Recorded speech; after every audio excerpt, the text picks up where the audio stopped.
Hi, welcome to Strength Reversed. It's Amy. Thank you so much for being here today.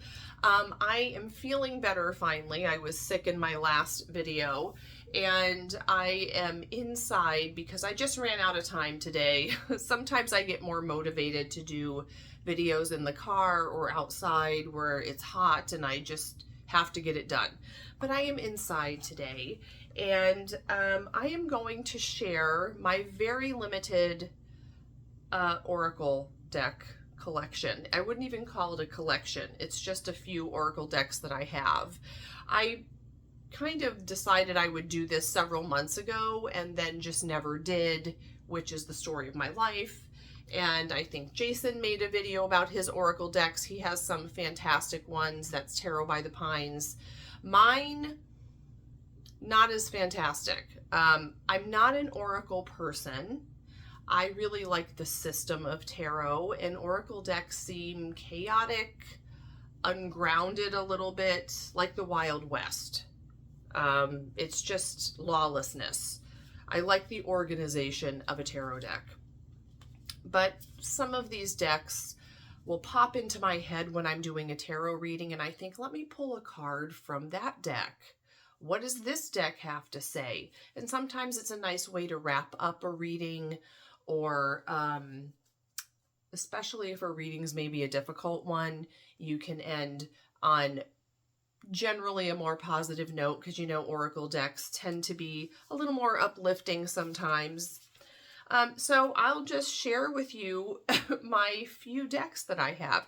Now I do have some decks that are not tarot decks, but I don't consider them Oracle decks. They're kind of specialty decks, like the I have some right here, some chakra, mudras that are aligned to chakras. I don't really think those are oracles because they don't give you a message. It just is like, pick a mudra.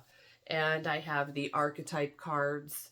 So I don't consider those oracle decks, but these I do. So the first one, I think I've mentioned this in other videos, is the Crazy Sexy Love Notes by Chris Carr. In the summer, does this happen to anyone else? My prescription changes, and it's like my prescription needs to be a little bit stronger in the summer for whatever reason. Maybe my muscles are just out of shape because they're not focusing as much. I don't know. Anyway, I don't like the name of this deck, but I love these cards. I love bright, bold colors.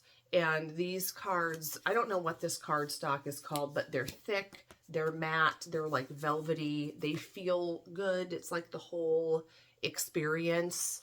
And they have these bright colors, wishes fulfilled, and they'll have a message on the back. Be a natural beauty. A new day.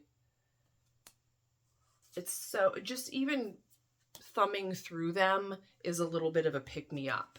And they're positive without being toxically positive, without being saccharine, which I just don't like.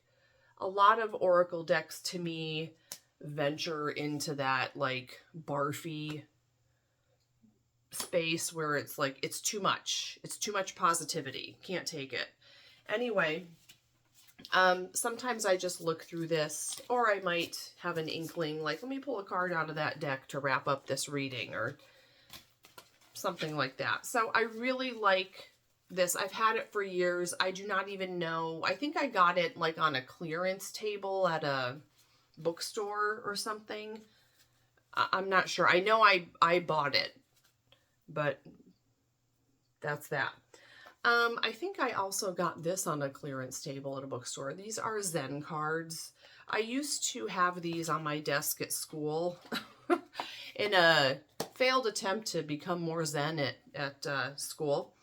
But these have a message on the front, like the journey, and then it'll have something quick on the back, and I like that it's quick. Again, I need glasses. Understand that the journey is as important as the destination. Enjoy every moment and live life fully. This is Zen. So I like these. They're not as fun as the last deck, but sometimes it's just a way to calm your mind. Have like a grounded, rational thought when you're freaking out. That was my intention of having them at school. Now, these my mom sent me, and I think I looked them up before. It's called Be You, Do You, For You from the glasses. Lamar, Lamare, Lamar. I believe these are from Etsy. So it has a cute box. That's a little magnetic box. And the pictures are very pretty.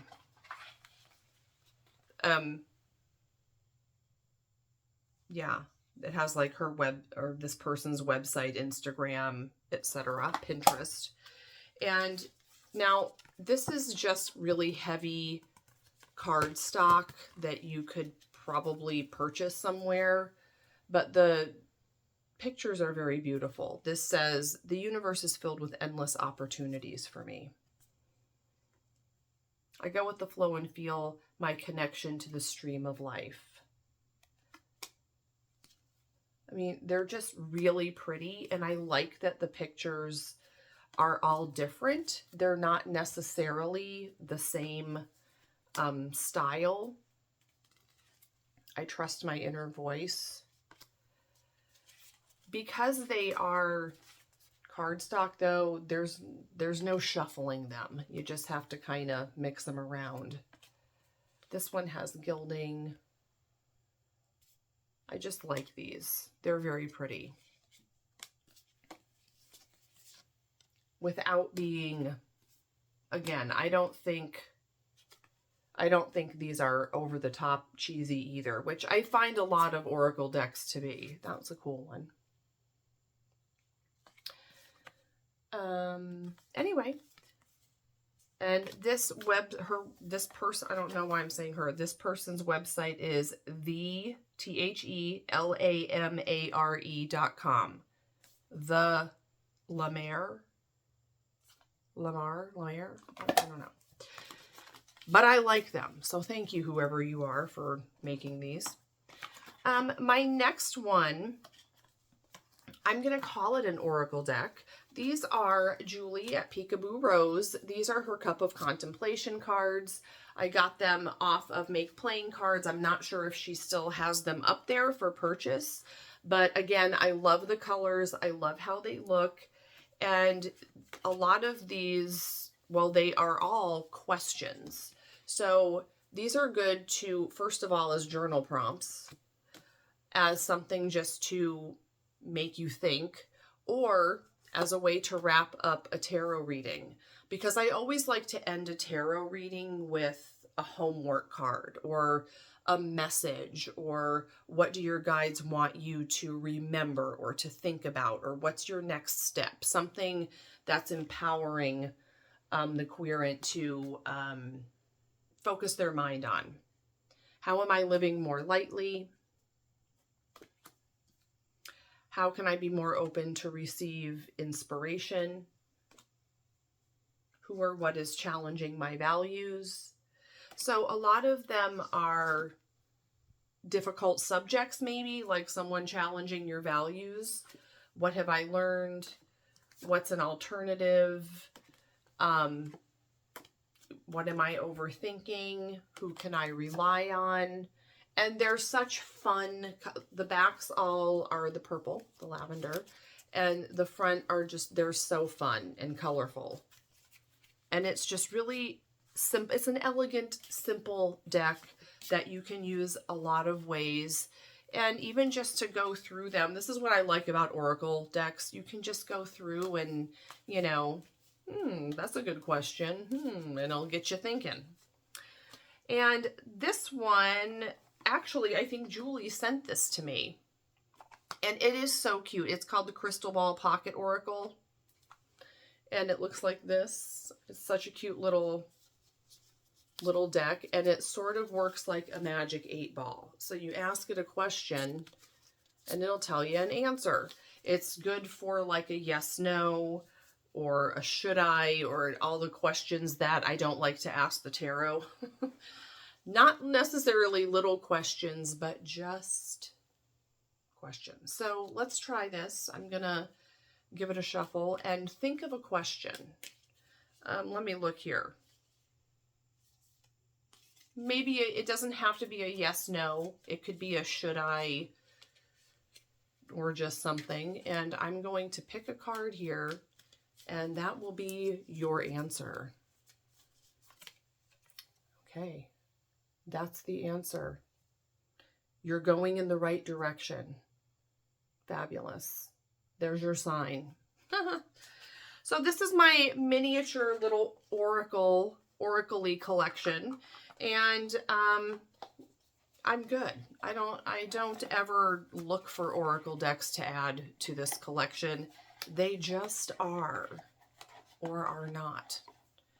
And the Zen cards are not going. The Zen cards are frustrating me, which is ironic.